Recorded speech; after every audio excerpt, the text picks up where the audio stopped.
Right, at 8:48 this morning on OTB AM, it's time for this. They're known for being cheats. They'll always be cheats. Amateur boxing stinks from the core right to the top. It's Clash 2. We're bringing you the Rio Derby. It's Pat Hickey's arrest versus Gary and Paul O'Donovan's breakthrough. We're going to bring you the contenders and bring in a special guest who spent the summer of 2016 in Rio covering a dramatic Olympic Games. The poll has been live since 8:30, where you, the public, and loyal off-the-ball listeners will decide who wins.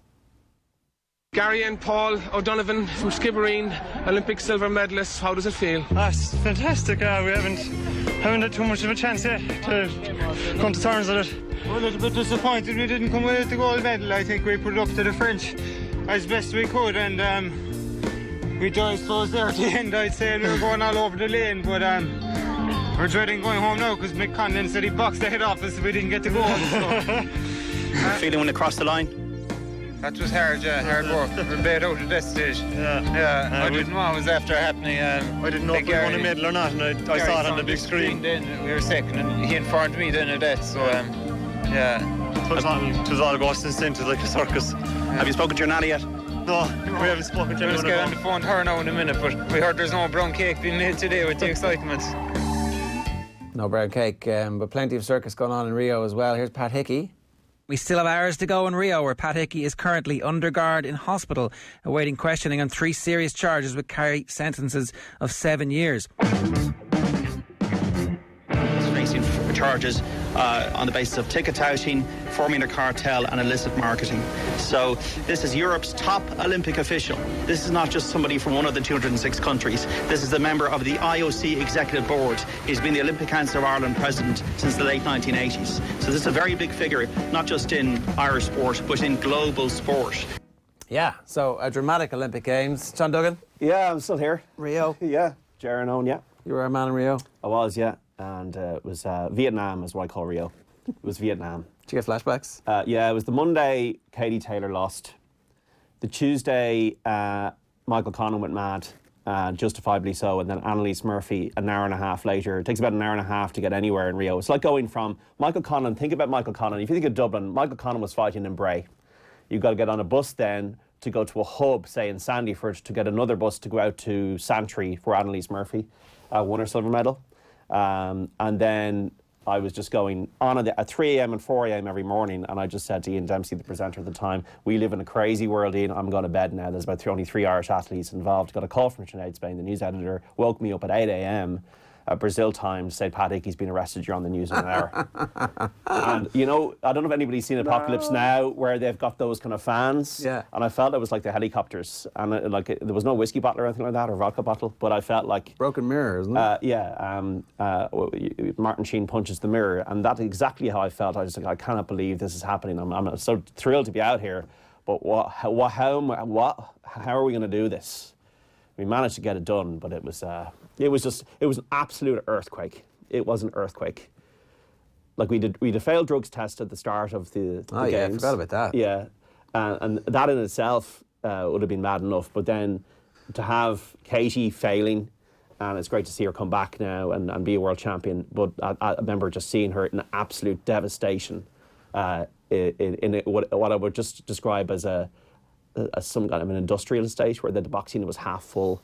Then the next day, Michael Conlon going mad, and you could see him going mad on the cameras just right in front of you, and then Annalise Murphy winning, and then Pat Hickey getting arrested. Like, it's just... What is it about Irish sporting events and industrial estates that just spell complete and utter disaster? It's like 2007 Rugby World Cup, the Irish Team Hotel. The putting of his, like, boarding his plane ticket and putting his passport up on for a press conference that people could photograph, that was just crazy stuff. And you're thinking, and then it all just then came out, didn't it? All the stories about, it's funny, I bought my ticket for the opening ceremony on the day of the opening ceremony because my accreditation couldn't let me get into the opening ceremony. I spent €410 on my ticket for the opening ceremony. These are the tickets that were, you know, exchanging for bigger prices. And it wasn't even fully, that was full, but not all of the events were full in Rio.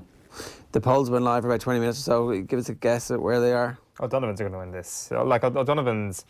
the O'Donovan brothers in Rio 2016 is just the definition of a memorable moment. It was this wave we'd all been carried on for a couple of days in a sport that most people didn't know a lot about when it came to the personalities. They look so young.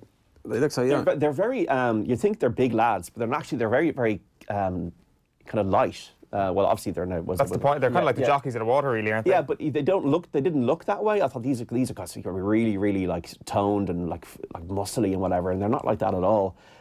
It was a bit like there was a story about ABBA the movie where the guy was trying to get ABBA for I don't know how long, and eventually just met them in the lift.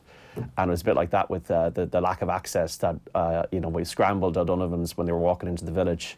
The thing with the O'Donovan's is that if they hadn't qualified, we'd never have known the characters that they would have become and what they would have done and how much they kind of with was it pull like a dog and the stake and the spuds and all that kind of stuff, and how many other people are out there in minority sports that are great characters and potentially could be stars, but if they just don't qualify, if we just don't know about them, then we're never going to know them. I think that's one of the real positives by the O'Donovans. The Hickey thing, though, for people considering voting for the Hickey story has changed Irish sporting governance.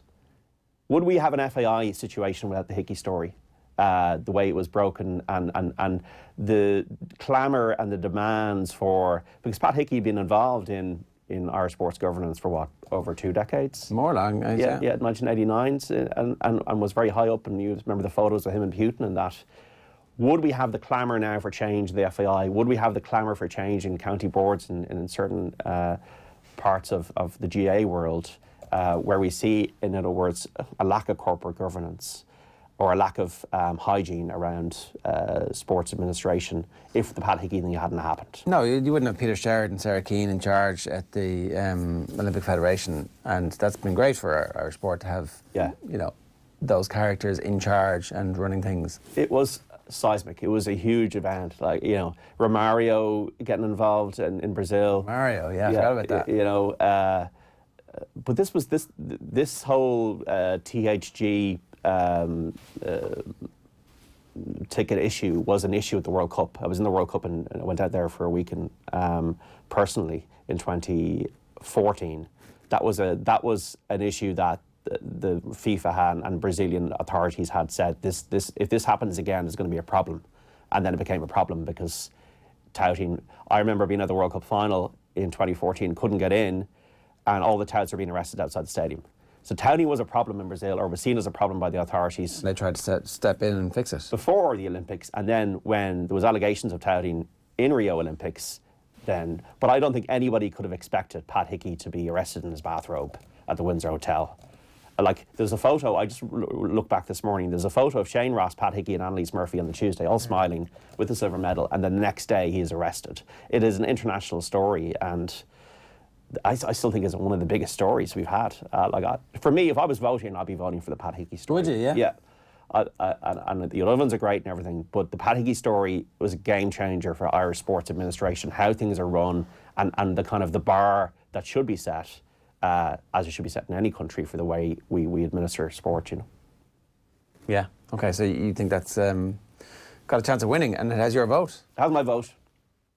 That's an important tick, I think, beside the Pat Hickey thing. That'll probably sway a few people who are actually deciding whether or not to vote for that. I think the O'Donovans are an unstoppable force in perhaps this entire tournament, because it's the longevity of the moment. This is a moment that kind of is not just the sporting event. It is the post-race interviews, the multiple post-race interviews. It is Graham Norton. It is everything. Yeah, the O'Donovans did bless us with one of the greatest radio interviews of the decade. Joe, Adrian and Richie were due to chat to Mark O'Donovan back in May 2017 when the interview got hijacked. This is Paul now. I'm just going to add in there that Mark and Shane actually lived in the same bedroom above a pub for a couple of months before. I mean, how long were you in the pub together that time?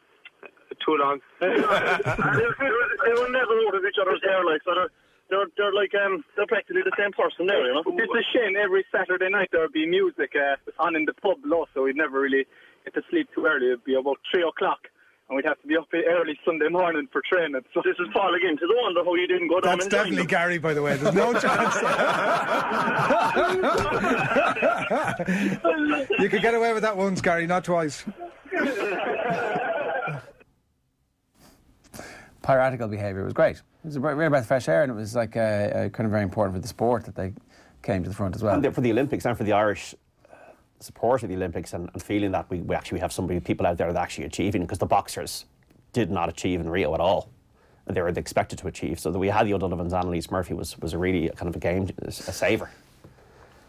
What do you reckon the spread is at the minute? O'Donovan's going to win this by like 75-25 or something like that. Well, Pat Hickey's not a fashionable or a sexy story, but it's a huge story. And to me, 73-27 is the current score. Right. So. To the O'Donovan's. Yeah. Down to 71-29. So. Yeah, you can't beat characters, to be fair. Right, voting is live until 8:30 tonight, and the winner will be announced on the radio this evening. John, thanks very much. All right, guys. We are right back after these.